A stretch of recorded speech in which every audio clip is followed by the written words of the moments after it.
Bem-vindos a mais um Primeiros Capítulos de Livros que vocês deveriam ler. O livro de hoje é Palavras Esquecidas, do Cristiano José. A capinha dele vai ficar aqui para vocês acompanharem. É um livro de contos e o autor me mandou 2 contos e eu escolhi um para estar fazendo a leitura para vocês. Então eu escolhi o conto Sussurros. Ainda podia ouvir seu lamento, sua agonia, ver seus olhos tristes. Minha culpa naquele instante aumentou, pois sabia que ela poderia estar feliz com seu marido, mas principalmente viva, caso eu não tivesse aceitado o convite do rei e nunca fosse a Paris.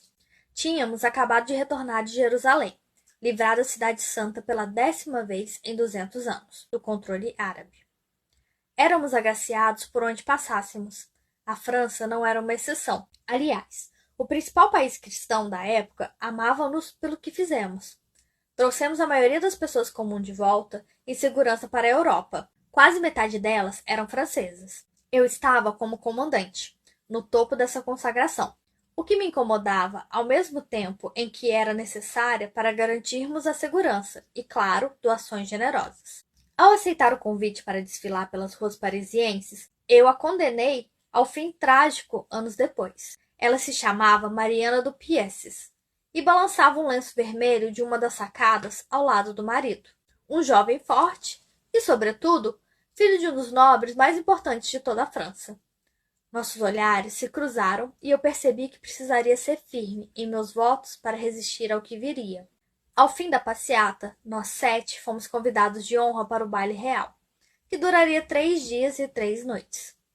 Cansei de repetir como havíamos tomado o castelo do peregrino e dado início à retomada da Terra Santa, e ela esteve ouvindo cada uma das versões, então fui até ela.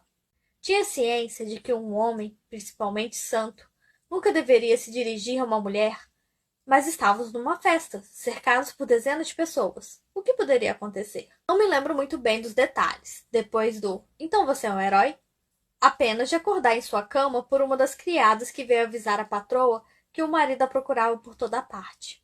Saí pela sacada com a promessa de vê-la mais uma vez, antes de sair de Paris ao final do baile. O que aconteceu ainda naquela manhã? Nosso envolvimento tornara-se tão evidente que um de meus irmãos veio ter comigo.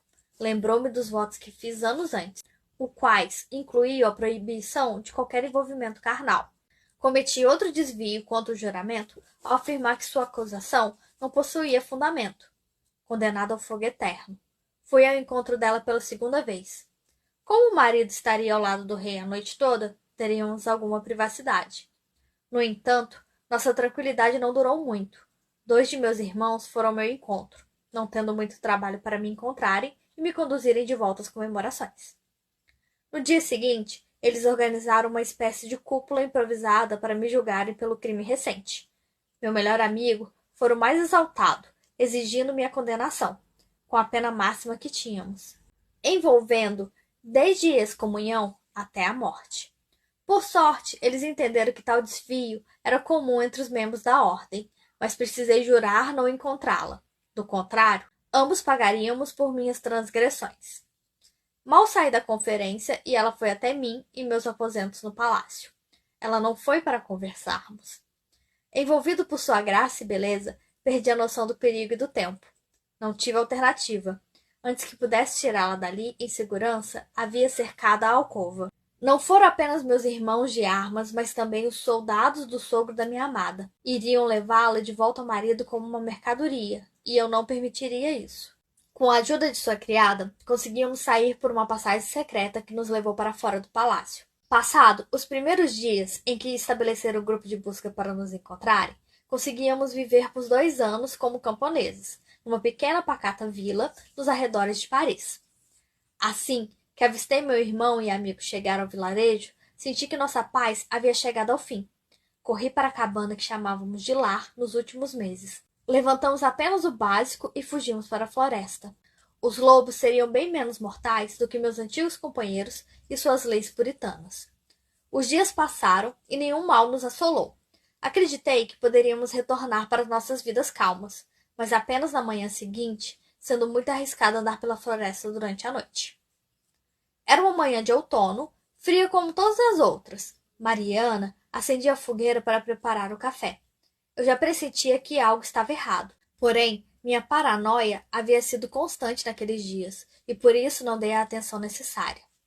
O coelho queimando no fogo, o vento passando entre as folhas das árvores, a água fervente. Todos repetiam a mesma coisa. Cuidado, eles estão vindo para matá-los. Temendo o pior, saí para fazer rondas pelas proximidades do acampamento. O vento ficava mais gelado e forte a cada nova rajada, e as árvores já tinham dificuldade em segurá-lo.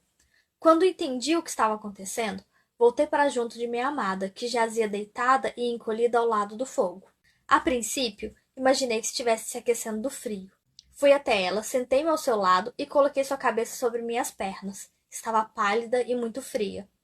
Me desculpe, não consegui ouvi-la, então me aproximei. Foi tudo culpa minha. Eu não fazia a mínima ideia do que ela estava tentando me dizer. Com dificuldade, minha amada mostrou-me uma das mãos com as quais apertava contra o ventre, manchada com seu sangue. Foi então que eu percebi que a tinha matado. Os sussurros aumentavam à medida que eu perdia para a morte. Vingue-se, você sabe quem são eles. E aí, pessoal? Vou continuar a ler esse conto? Eu tô super ansiosa para saber o que vai acontecer. Um beijo e até a próxima.